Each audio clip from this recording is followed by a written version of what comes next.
Coach, how are you today? I'm doing great. How are things back on the East Coast? We got no problems, man. I will have a problem if the Raiders let me down because I think I'm going to throw a few bucks on them this year to make the postseason, Coach. Would that be an unwise move on my part?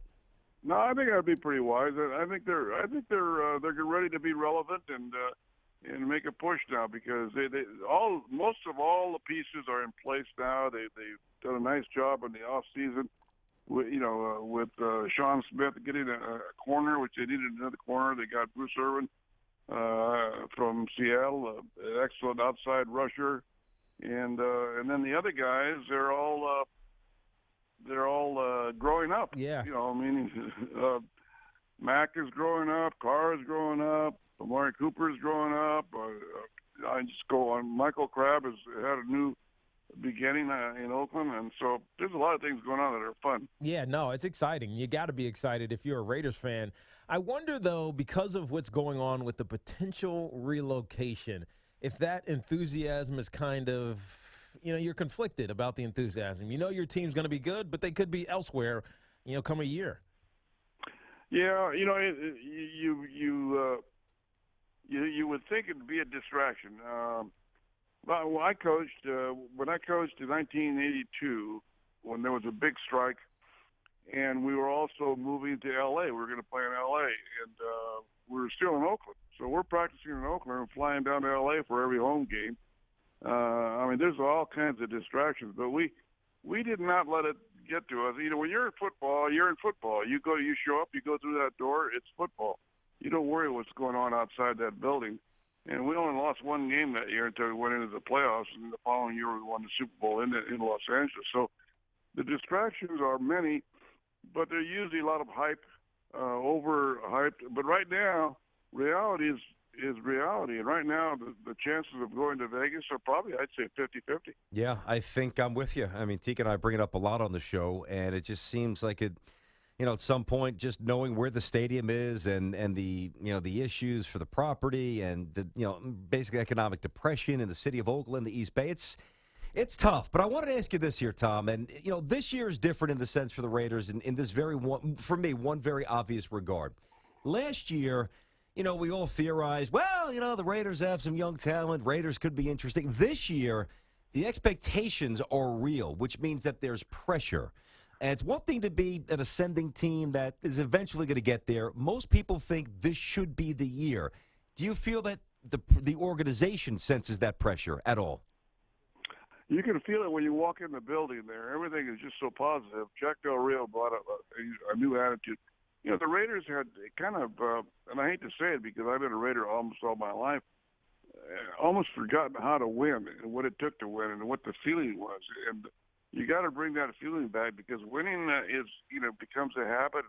It's an attitude and the pride and the history behind the Raiders. So there's a lot of things that are going on this year that I haven't seen in a long time, and hopefully they can back it up, with the play on the field.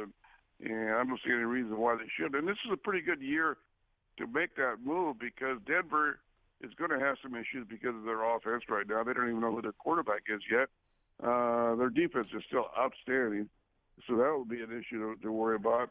Kansas City is going to be good, and San Diego is kind of up in the air. So it's a good time to get strong in the AFC West. You know what's interesting? I don't even know I was going to throw this by, but it kind of triggered something as you said about how you almost forget to win.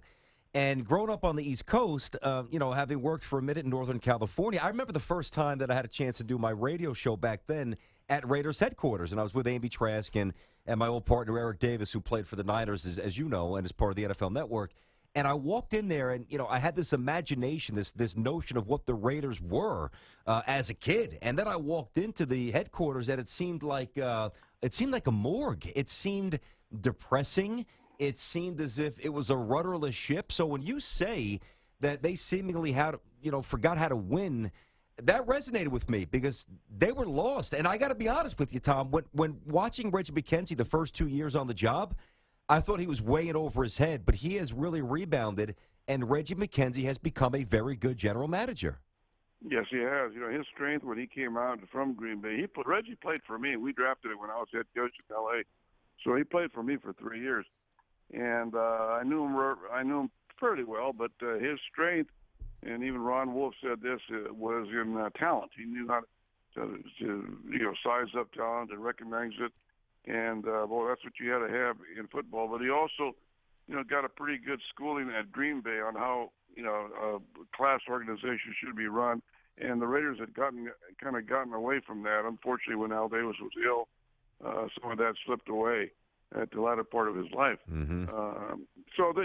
These things are all had to be pointed out, and Jack Del Rio brought out a few points, and they put a lot of money into a facility there in Oakland, millions of dollars into a workout facility, new football fields, fixing the building for a team that probably isn't going to even be there. Yeah. It's sad because Oakland belongs in Oakland. The Raiders belong in Oakland. That's where they started. I agree, Tom. I'm old time. I'm old history. I was there the very first day. We're not as old as you, but we're agreeing with you. There's no doubt. Wait a minute. All right. Well, Tiki is not. I know. Tiki's 40. I'm 43. We're getting up there. We're getting up there, Tommy. You guys are pups. Yeah, I wish. Tom Flores, the great Tom Flores, should be in the Hall of Fame. It's a joke, and he's with us here on Tiki and TIerney. Tom, Jack Del Rio has a interesting history. Some people don't really realize how good or bad, or they don't understand who he is. Explain how he fits in with what this new cultural growth in Oakland is all about. Well, first of all, he was born and raised in the Oakland area, Hayward, California, which is right down the road. So in the early 80s, he was in high school, and I remember reading about him. He was tearing them up, and so he grew up as a kid through the 70s watching the Raiders and loving the Raiders. So and that's when the 70s and 80s, that's when we were at our glory. So he got a taste of that from a very close proximity right there. His whole family, they were all Raider fans, brothers, sisters, you name it. And so it wasn't a big jump for him to go in that building and remember how it was and want to get back what it was. So and he's done a good job of doing it. So and he's been around the league. He's seen the class teams of the league, and he's been a head coach. So there's a lot of experience there. And plus, he's a tough. He's a defensive-minded coach. He's a tough coach. And Reggie's defense, and I'm offense, so I asked him if they could throw a pass once in a while. Nice. There you go. You're a perfect person to ask this. Obviously, having coached as long as you did and as successfully as you did, you played in the league, late 60s, early 70s. I mean, you saw it all, the Purple People Eaters or the Steel Curtain. After that, Reggie White, Lawrence Taylor. Where am I going? I'm going to Khalil Mack. In your honest opinion, Coach, the way he's positioned, and I'm not saying it's not true because I'm kind of buying it, is he really as transcendent and as unique and as great as he is positioned by basically everybody around the sport? Is that a little oversell, or is he that good?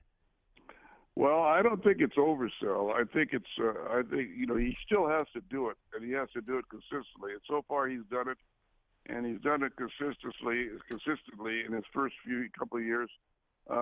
He's a very unique individual. I mean, when I first saw him, I walked on the practice field. I told the coach, I said, "Don't tell me where he is. Let me find him." And it didn't take long. I mean, these guys stand out, and he's been that way ever since he walked through the gates of the Raider facility. And so, yes, I have to say he is. But having said that, he's got to continue to do it day in and day out because that's the test.